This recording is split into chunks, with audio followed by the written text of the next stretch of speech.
हमारे पास ये royal family थी जिसकी हमने इन्वेस्टिगेशन करी, जिनकी बेटी जो है वो किसी लड़के का अफेयर में आ गई थी, और दे वर वेरी वेरी रिच। और ये जो बॉय था इसके क्लास 2 ऑफिसर थे, इसके फादर गवर्नमेंट सर्विस में, और ये जो है एक छोटे से घर में रहा करता था वहाँ पे।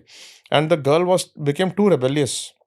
वो कहते हैं मुझे इसी से शादी करनी है, ठीक है। और पेरेंट्स ने कई बार समझाया, काउंसल किया, सब कुछ किया, फिर वो कहते नहीं मुझे इसी से शादी करनी है। फिर वो हमारे पास आया, जी आप बैकग्राउंड चेक कर दो इस लड़के का। जब हमने उसका बैकग्राउंड चेक किया तो हमें पता किया कि जहाँ पे रहता है इसकी जो मॉम है वो स्टेप मॉम है। इसके फादर ने 2 शादियाँ करी, ये बात भी नहीं बता रखी थी उसने लड़की को, ठीक है। फिर हमने ये पता किया कि जो लड़का है ये बताता है कि मैं तो जो है ये काम करता हूँ, वो काम करता हूँ, मैं प्रॉपर्टी का काम करता हूँ, मैं बिल्डर्स का काम करता हूँ, ठीक है। तो हमने देखा कहीं जाता ही नहीं है, पूरे दिन तो घर में बैठा रहता है। एक दोस्त की दुकान है प्रॉपर्टी की, उसमें जाता है शाम को, और शाम को जाके वहाँ से वापस आ जाता है। 1 घंटे के लिए जाता है बस मुश्किल से, ठीक है, और वापस आ जाता है। और उसकी ओनरशिप तो उसके दोस्त की है, इसके तो कुछ है ही नहीं उसमें।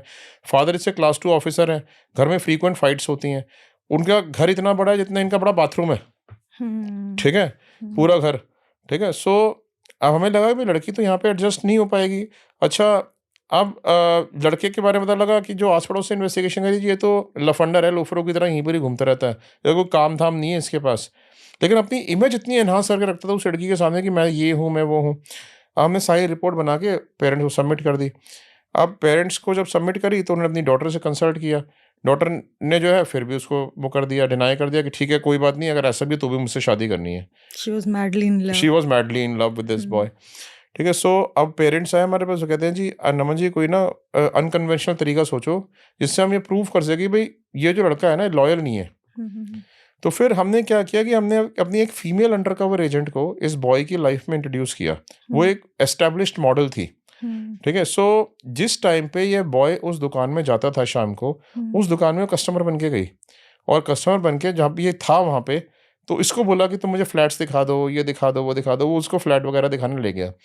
उसके जो है हमने जब वो गया, अच्छा वो जो था ना वो लड़का तो इतना पागल हो गया हमारी फीमेल एजेंट के पीछे, पहले ही दिन, just on the first day itself he just got crazy about a female agent, ठीक है। पहले ही दिन उसको फ्लैट दिखाने लेगा, चलो मैं आपको डिनर कराने ले चलता हूँ, चलो मैं आपको ड्रिंक कराने ले चलता हूँ। वो चली गई उसके साथ, वहाँ पे जाके उसका हाथ पकड़ लिया उसने। वो भी स्पाई कैमरास लिए हुए थी अपने साथ, उसने स्पाई कैमरा में सारा रिकॉर्ड कर लिया, हम भी दूसरे रिकॉर्ड कर रहे थे।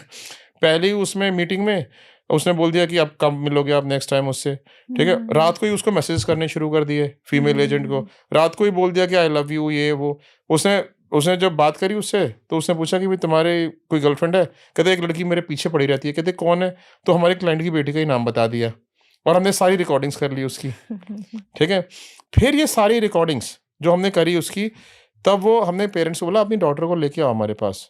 तो डॉटर को लेकर आए, हमने अपने सामने डॉटर को से पूछा कि भाई आपका जो है आप इस लड़के से प्यार करते हो? तो कहते कि हाँ मैं बहुत करती हूँ। कहते कि वो हमने उससे पूछा कि मतलब you are ready to go to any extent? कहते कि I can go to any extent, I can go against my parents also and we are ready to get married. मैंने कहा what if he cheats you? कहते he can never ever cheat me. फिर मैंने उसको television पे videos दिखाए, ठीक है। तो वो तो उसकी इतना टर्न अराउंड हुआ, उसकी आंखों से आंसू ही आंसू, आंसू ही आंसू। और वो तो उसके मामा भी साथ में थे, उठी वहाँ पे अपने पेरेंट्स को हक किया, अपने मामा के चरण स्पर्श किए उसने, और तब वो जाके उसको ये कहा कि मैं बहुत बड़ी गलती में थी। और फिर उन्होंने कहा, मेरा फ़ोन आया कि उसने लड़के के सारे गिफ्ट्स वापस भेज दिए जो उसने दिए थे, और उन्होंने भी लड़के को जो गिफ्ट इसने दे रखे थे सारे वापस मांग लिए, and then they finally broke off and now she is happily married.